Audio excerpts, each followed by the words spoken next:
నీకు అర్థం కావడం లేదు తల్లి.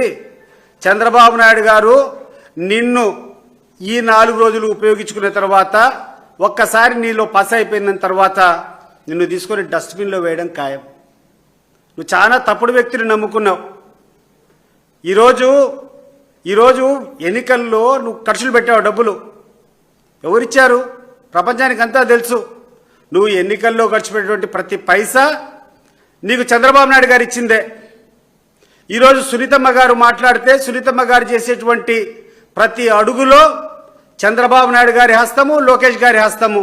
వెనకల నుంచి వీళ్ళు నడిపించేటువంటి విధానాన్ని ప్రజలు గమనించలేదనుకుంటున్నారా? మీరేమైనా ప్రజలు ఏమైనా గమనించలేదనుకుంటున్నారా?